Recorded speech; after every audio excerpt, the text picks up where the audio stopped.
Gooning my religion. What do we think? I am never gonna expand on that. Gooning my religion. That's all. I'm haunting the screen and I am back with a February review because a month happened and things happened in that month and I'm going to talk about it. I did film a video in February and I just haven't edited it because I'm working on something else. Some would say it's my magnum opus. Some would say no one asked for this. Why are you doing it? What's happening? I wanted to do it. It's for me, but I'm putting so much pressure on myself and yeah, it's taking up all my time other than my writing. This is what I'm doing. And I won't say anything more about it because if it never comes out, I don't want to be beholden to me saying that because it's my magnum opus and it's for me. And so what if I never release it? It'll just be locked in my mind and I'll just get to rewatch it all the time. So how dare you? But anyway, let's also talk about I got all my books back, guys. Let's talk about that. And let's also just take a gander at the bookshelf. Yeah. I don't have all of my books out because I have too many and I'm working with what I have, which is these two shelves. But we're so happy, guys. Look, I got my copies of Hamlet back. Oh, my babies. Gosh, been wanting to read, was missing it. This, when I put it back on the shelf, guys, Thorn My Shayla, I'm always thinking about the mirror visitor, and no one talks about it. Why aren't we talking about the mirror visitor? Yes, I'm going to talk about ACOTAR in this video, but the mirror visitor, guys. And no, there's no spice. No, it's YA, but it's so good. Storytelling, guys. Storytelling. They stick with ya. Oh, Ophelia and Thorn. Oh, my Shayla. Anyway, I have all of my books back. It's kind of big. It's kind of big here in this area of the house. I'm feeling joyous about it. So, we'll get into my reading, I suppose, because I feel like that's like an apt transition. And, yeah, we're going to talk about it. So, what I read this month, guys, I read a lot this month actually. I I think I read 5 books this month. I was flying through. And, my movie watching really suffered. I don't think I watched more than 2 movies in February, which is really embarrassing because that's literally my major and whatever. It's fine. I think I'm like 5 books ahead of my reading goal. Okay, okay. Yes, pro that. I've been really nervous about it. I've been really anxious about that. So, I finished Twilight, which I talked about last video, and then I started reading A Court of Silver Flames. Right. I love Nesta, and that's me. That's actually crazy that Nesta is me and we're going through the same journey, even though we are literally not. But me and Nesta, we get each other, we understand each other, and I love her. And also, I was so surprised to love Cassian.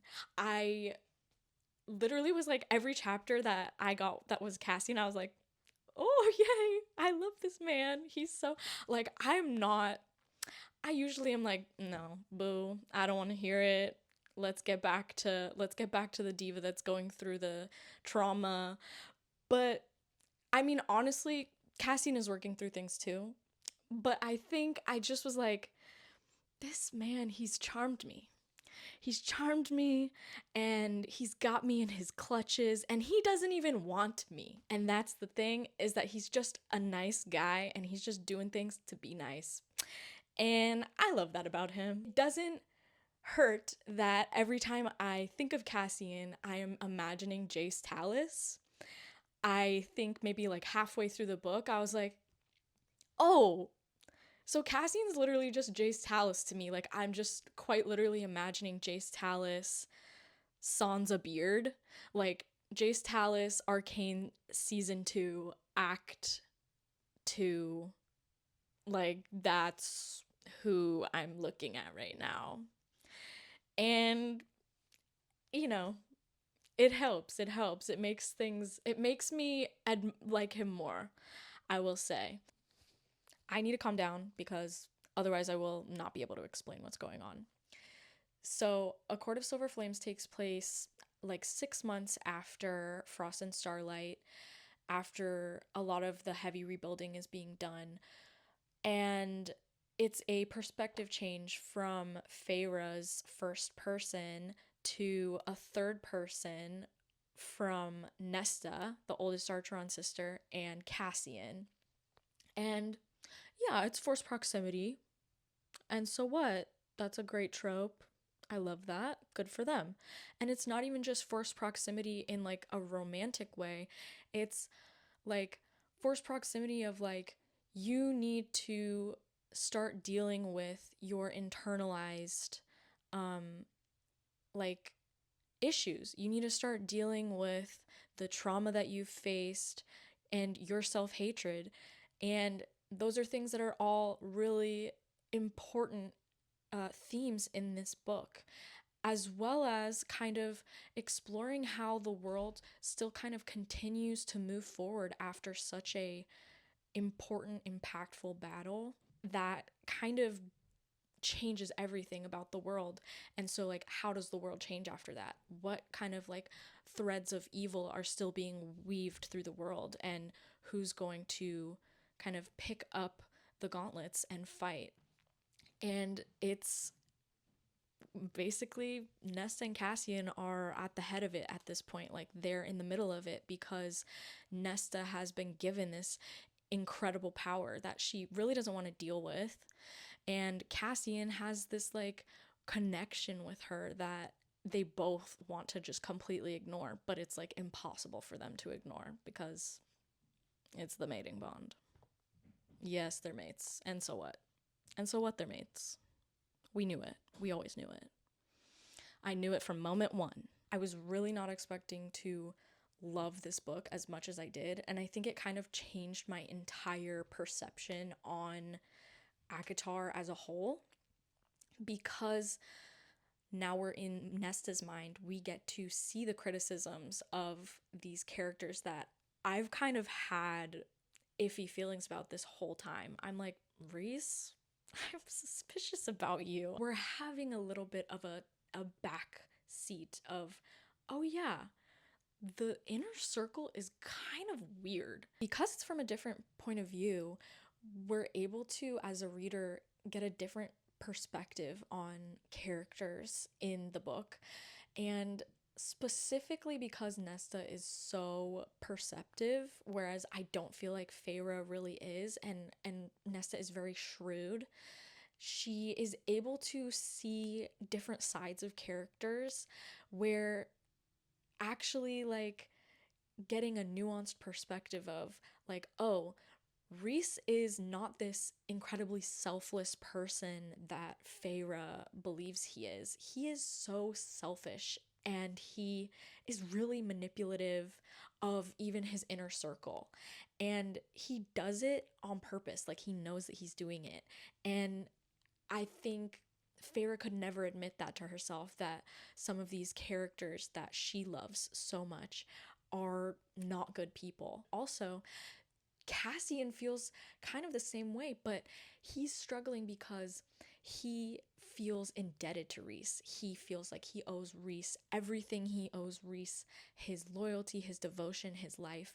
But he's struggling because he sees Nesta going through this awful time in her life, having a really difficult time kind of accepting what's happening to her. And Reese is being so unforgiving and so cruel to her, really. And Cassian is having a hard time because he feels connected to her in this way that he doesn't really want to understand. But he also feels like he owes Reese everything and he can't find a way to really go against him. He's kind of trapped under Reese's thumb and he doesn't even realize it, which is the most devastating thing, because Cassian is really what Reese wants to be. In my opinion, what Reese tries to be is Cassian. Like, Cassian wants to do the utmost good. He cares about people so deeply, and he cares about the individual lives being lost. And it's just so interesting to see his perspective of just like feeling like he is worthless because he is nothing. He comes from nothing. And he needs to put himself as a shield in front of other people. He needs to work hard to protect others and to be like the strongest, the best that he can be in order to even be half as worthy as these other people, like these high fae that he's surrounded with, and the royalty that is his like brother Reese, you know. And Reese, he makes him feel this way. Like, he subtly makes him feel less than, even though, oh, this inner circle is all supposed to be equal. There's not equality there. It's really not equality. And you can fully see that through Cassian's perspective, where he's not actively thinking those things, but specifically through Nesta's perspective, where she is extremely critical of the inner circle and extremely critical of what they're doing and the information that they're choosing to keep from people, specifically Feyre, who is supposed to be Reese's actual equal. She's supposed to be High Lady of the Night Court. And don't even get me started. And don't even get me started about it. Because really she's not. And Reese just did that to placate her. Because you know he wants to be High King. You know he wants to be High King. Anyway, like, Cassian, get behind me. Nesta, get behind me. But like, characters like Cassian who just want and are so good and so just like kind, genuinely kind. It's devastating to see like this negative self-worth that they have. And like Nesta, who wants to protect her family from her because she feels like she is born wrong. She feels like she is evil. She doesn't want to get into her new powers because she feels like it's this terrible, awful thing, like confirming that she is just not a natural thing in this world. She is like wicked. And like, get behind me, please. Get behind me. I'm here. I'm your shield. I'm your shield. Yeah, how about that? And to just see their progression as characters into kind of coming together with each other and accepting each other and then themselves is just really was a great choice, I think. Silver Flames was really interesting because it highlighted how trauma is a common thread, a common theme throughout all of the series, and it kind of prods readers to go back and be like, oh, maybe the perception that we have about characters like Tamlin, characters like Eris, are like a little bit biased coming from Feyre. Just simply because of her own trauma. She can't understand how they're dealing with things in the world based on their own personal experiences, their own personal traumas. You know, I've always been like, Tamlin is not the bad guy that Feyre, like, thinks he is. He was not actively trying to hurt her. And Lucien is a good person, and he is absolutely stuck in the worst place in the world. It's like, I can't imagine being Lucian. His life, like, that's hard. I can't wait to see his perspective. I think also Eris as a character, a lot of people have really conflicting opinions about him, where a lot of people are like, he's evil, he's nasty, he's wrong. Moore is actively keeping information about their interaction private. She's actively withholding information, and he alludes to it so many times. And he has shown in so many ways that he is on their side, and perhaps is more similar to Rhys than Feyre or even Rhys wants to admit. Like, think about Rhys Under the Mountain. Think about Rhys talking about his persona that the other High Lords have of him. That's Eris. That's literally Eris. And he does all of these really selfless, noble things as well. And he does it in just like a different way, or like a way that it affects Rhys and the inner circle in a negative way. And so they don't like that. They just want him to come out and be a good guy. But it's like, we need to protect ourselves too. Like, it's very a biased, selfish perspective to have. And I know that Nesta doesn't love Eris, but she does have a more nuanced perspective of him. That's my 2 cents on A Court of Silver Flames. I really, really liked it, and I would definitely reread. I'm excited for the next books. Yeah. And I'm kind of baffled at that statement that I'm excited, but I am. Okay, so the next book I have a physical copy of, but I'm not going to pull it out. It's Vicious. I read Vicious. Yeah, Arcane Brain. Arcane Brain. These two college students who are roommates, and they're kind of collaborators in their field, in their major. And one of them is like, I want to do my thesis on extraordinary people, which is, it's kind of like a speculated thing that's happened, where superheroes kind of like exist. They figure out that a person has to die and then be brought back to life, and their body has to experience not only physical trauma but like internal trauma to kind of manifest these powers. It's really fascinating to read how they are just drawn to each other and they need each other, but also just hate each other. It's amazing. I really enjoyed it. I also really liked the religious themes that were going through it, of like this character believing he's doing what's righteous in the name of God because God hasn't stopped him. I really liked that. I thought it was an interesting thing to explore. The last book that I read in the month of February was Don't Let the Forest In. I finished that book in like a total of 4 hours between one night and then the next morning. I just loved it so much. It was everything that I really wanted to read. It just like captured me, and I just could not put it down. I was literally exhausted the next day because I stayed up way too late. I got like 300 pages into it. No, I think it's only like 325. I think I got like 250 pages into the book. I was like shocked by how much I was loving it.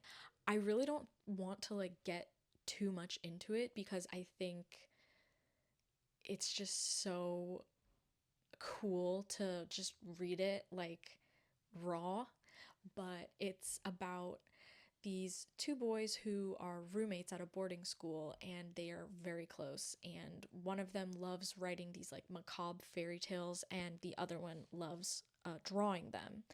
And they come back after summer, and the main character is noticing that there's been like kind of a shift in his friend who he cares deeply about in a way that is more romantic than it is friendship. Like there's both, but he wants there to be more. And the other friend is kind of like pushing him away, but it's then revealed that there are these monsters that he's going in the forest to fight every night. And that's kind of that's all I want to say. It's dealing a lot with like identity, and I think it's so good to just read it without even I just really loved it. It was dark. There was an unreliable element of the narration, and there was a lot of yearning, a lot of yearning. And it's YA, but it was very like, it was grim. It was grim, and I really liked that. I thought it was great. Those are all the books that I want to talk about.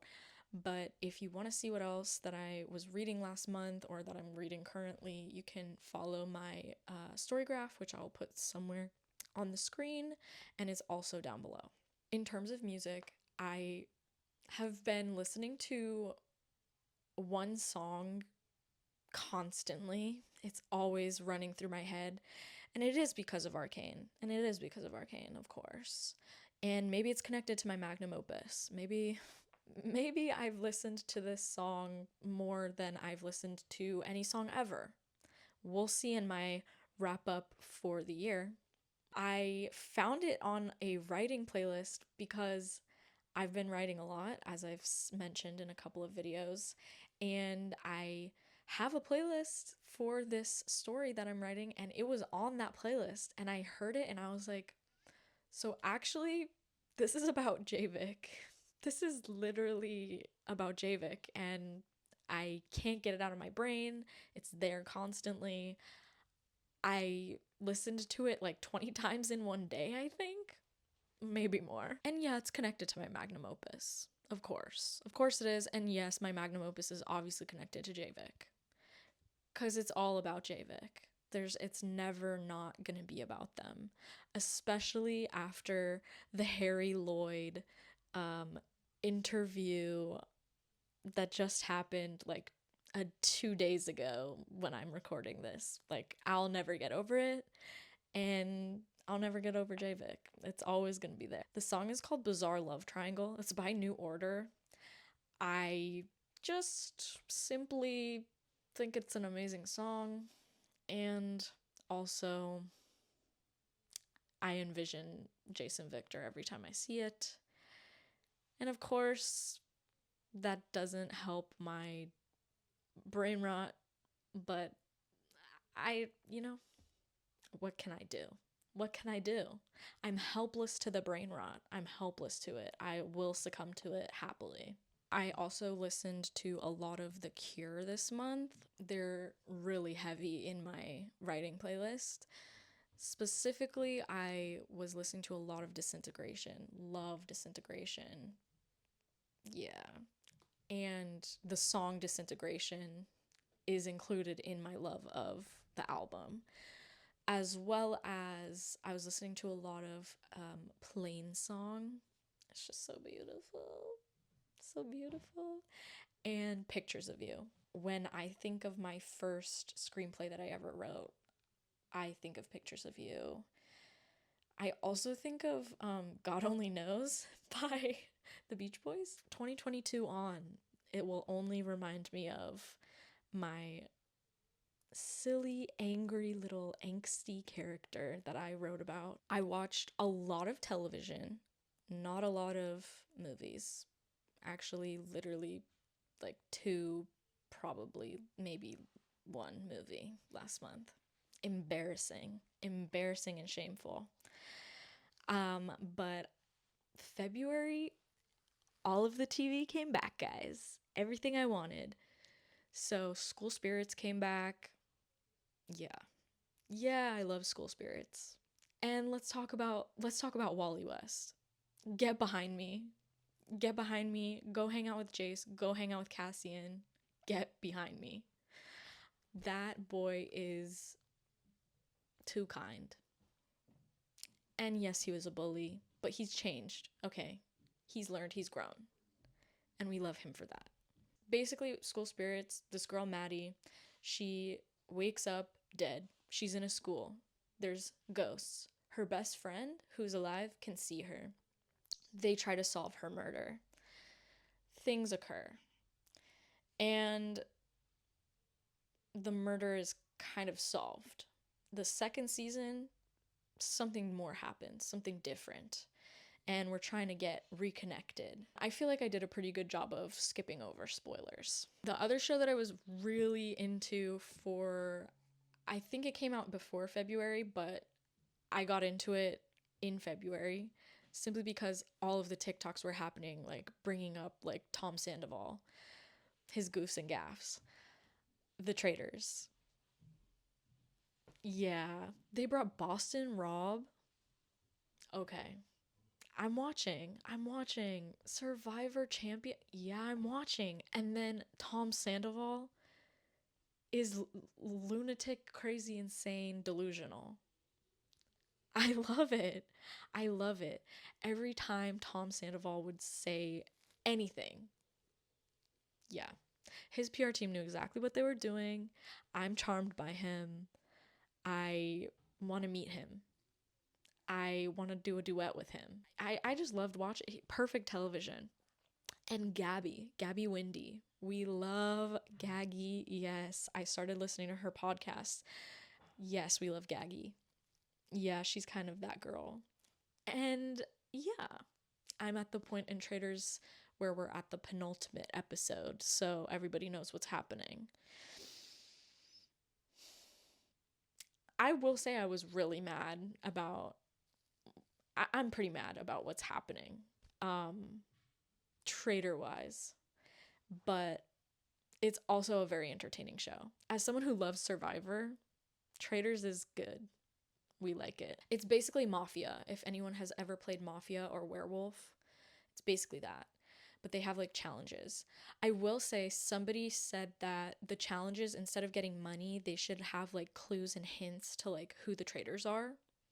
That's a great idea. I think that they should really start implementing that because the money, it's just not fun. I want there to be more mystery. Like you're supposed to be solving Clue, which is my favorite board game. So I am a master detective. I would never go on Survivor. I would go on the Traders. And I feel like I would kill it. I feel like I would kill it on the Traders. The last show that I'm going to talk about is Yellow Jackets. Look. I was really excited to watch Yellow Jackets. I am not anymore. Things have happened that I am very upset and confused about.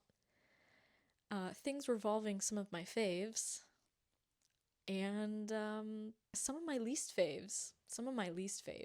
I have always been a Shauna Shipman hater. I'm sorry your baby died in the wilderness, but you don't have to take it out on everyone.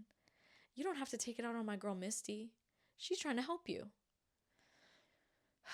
You don't have to take it out on Lottie even. She's also trying to help you. I understand what she did last season was problematic. But you're literally crazy. You're literally crazy and cruel and rude. The way that you treat people is nasty, and I don't like it. And yeah, I'm a Coach Ben apologist, and yeah, I'm a Coach Ben defender. Get behind me, Coach Ben. Get behind me with Jackie Taylor. Please, let her just be a teenage girl. I'm so sorry that she's a teenage girl. Her bad, Shauna.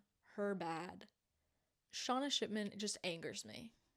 I'm like rage quitting watching things because of her. And also, Ty is making me so mad. So mad. Leave Van alone. Leave Van alone. All of my faves, guys. All my faves. I'm worried about them. They already took Jackie from us. What's gonna happen next? Loved seeing Ella Purnell in the season, though. I miss her dearly. I miss Jackie Taylor with my whole heart. She had to die, of course. She had to die. But Shauna is not Shauna is not that diva, guys. All you Shauna lovers, I'm serious. Please. Enough. Coach Ben, get behind me. God. I'm really nervous. I'm really nervous. Oh my God. I'm so nervous for him. All he wanted to do was be gay. He didn't want to eat people. Okay, I'm sorry. That's not a crime. That is not a crime. Okay. You got me there. But that is not a crime. Anyway, when I start talking for too long, I start to get like lightheaded, and that's how I'm feeling right now. So I gotta stop. I think also I'm just like so worked up about Shauna. And then I worked myself up in the beginning about ACOTAR. I'm just taking it all out on me. I need to go write. I'll have a writing vlog up at some point this month. Yes, it should have happened in February, but again, I was busy with my magnum opus. Please just let me live. So that'll be out sometime in March. I promise. I pinky swear. I pinky swear. Wow, I'm winded. I'm lightheaded. Fuck. I have a delicate constitution. Con in D&D, my con would be like 10. No, my con would be like 9. I would like put it somewhere else. I would put it in like charisma. I'm charismatic, right? Please. I'm a bard, please. I hope you guys are having a good day. If you're not having a good day, I hope that tomorrow is a better one. And I will see you in the next video.